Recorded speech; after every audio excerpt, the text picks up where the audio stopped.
Hi everyone, thank you so much, Rory. I will just introduce myself. I'm Lesley Brown. I'm a consultant speech and language therapist working in Oxleas, which is a large trust that works across South East England and provides some health services within prisons in the southwest of England. So I'm going to be talking, focusing on dysphagia, and some of what I talk about might be quite surprising to you. My aim today is to leave you with a broad range of evidence-based questions to ask when supporting someone with dysphagia as an alternative to the assumptions which I'm concerned are sometimes made. If we think about dysphagia only as a medical problem to treat, we end up with approaches that are overly restrictive, not at all person-centred, and fail to address quality of life issues. Next slide, please. So I'd like to introduce you to Alex, who is a 31-year-old man with profound multiple learning disabilities as a result of Angelman syndrome. Alex isn't able to give me his consent to be included in my presentation, but his family were extremely keen that his and their story be included, as their experiences speak directly to the topics and the themes that I want to address. When I asked Alex's mum, what does food mean to Alex? She said, Alex has always loved his food, his whole life, particularly puddings. I'm able to read Alex's facial expressions, which talk to me.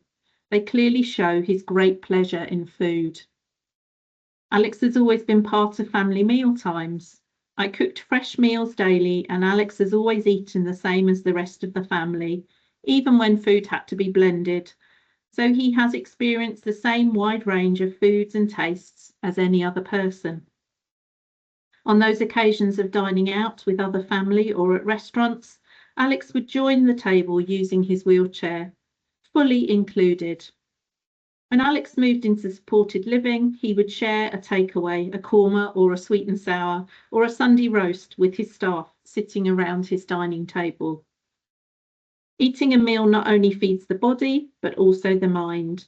It has been long proven that people sharing a meal together experience so many positive benefits, which greatly enhance mental well-being.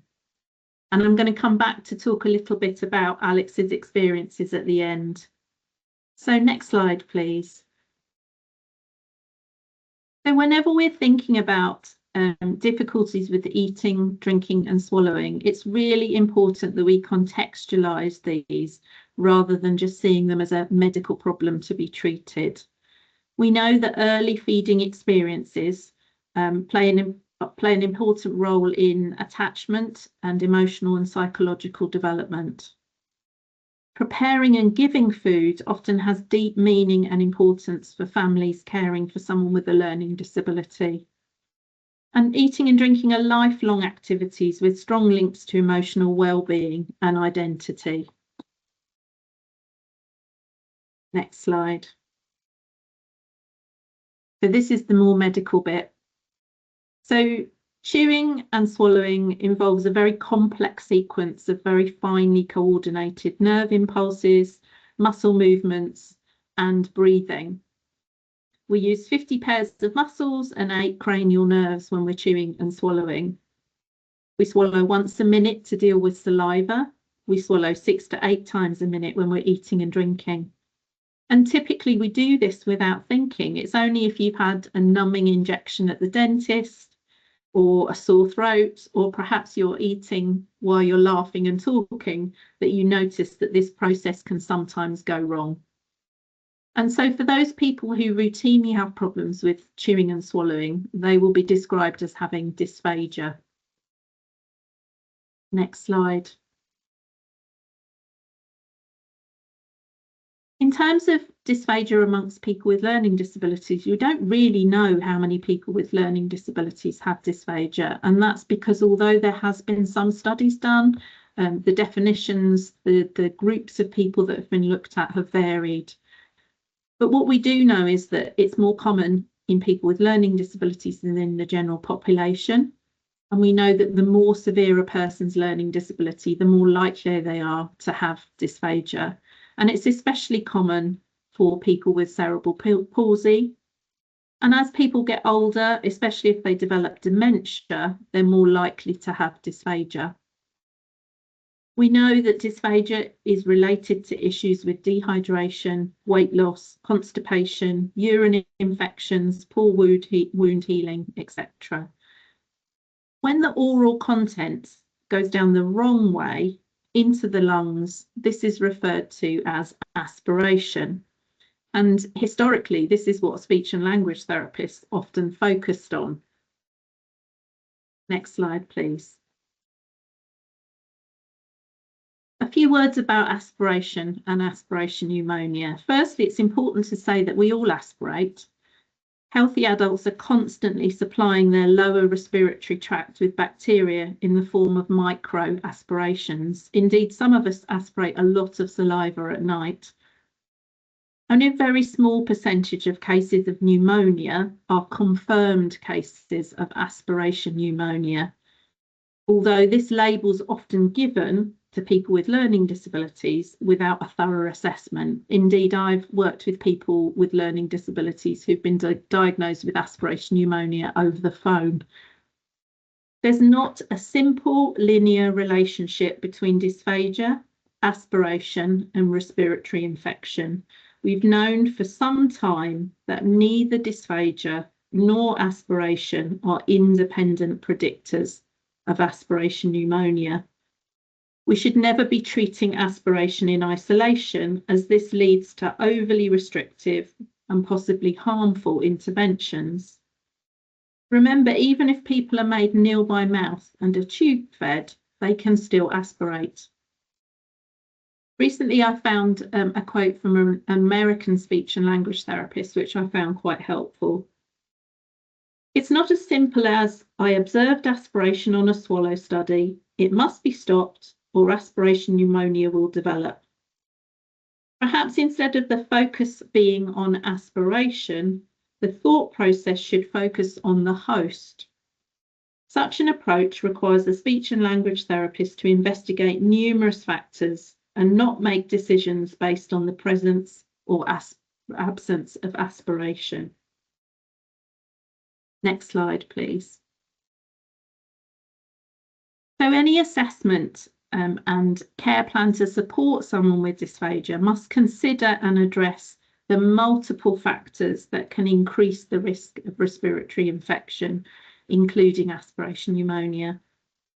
Rory's already mentioned the factors from the leader deep dive around age, comorbidities, functional abilities and seizures, but we've also got additional factors that we need to consider. So we need to think about people's previous and current respiratory status, issues like their positioning and their posture, their oral care, medication side effects, and possibly unrecognised or poorly managed reflux.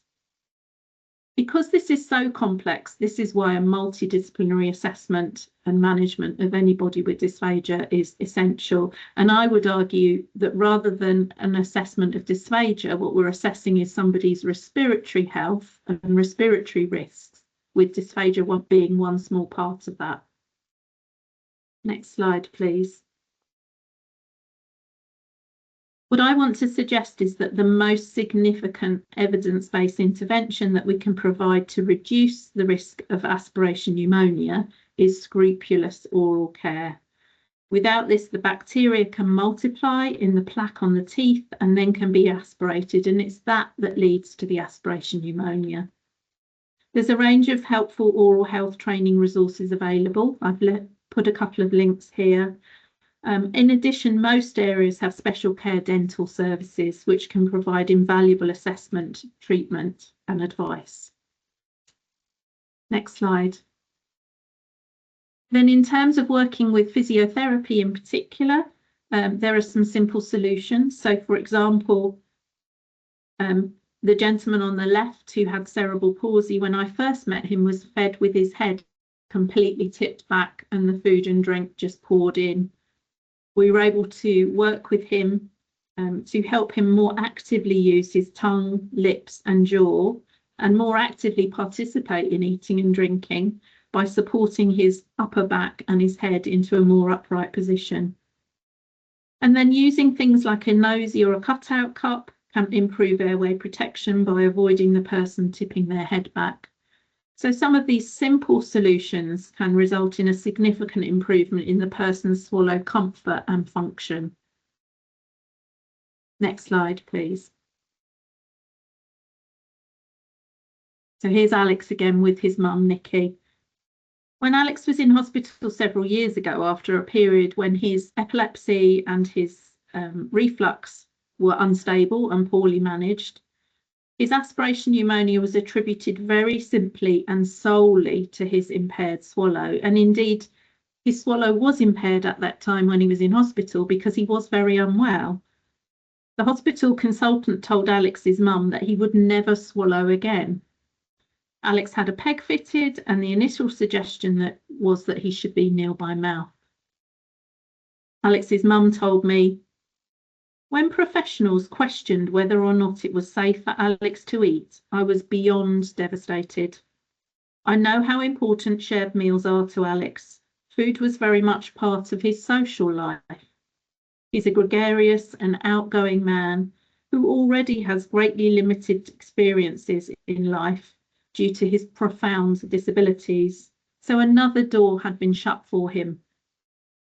With regards to that clinical decision, I don't feel that the hospital doctors and consultants who have no experience of working with people with learning disabilities are able to properly listen or hear parents and carers' concerns.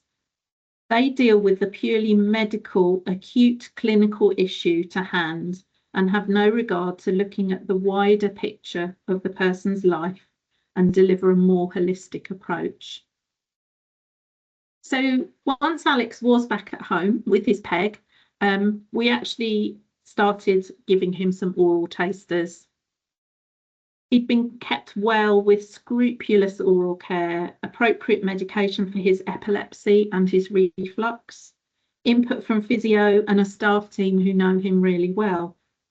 We managed to carry out a video fluoroscopy, and that confirmed what we'd thought all along, that his oral stage is significantly impaired. All he does is suck, swallow, but his swallow is only mildly delayed with no airway penetration or aspiration.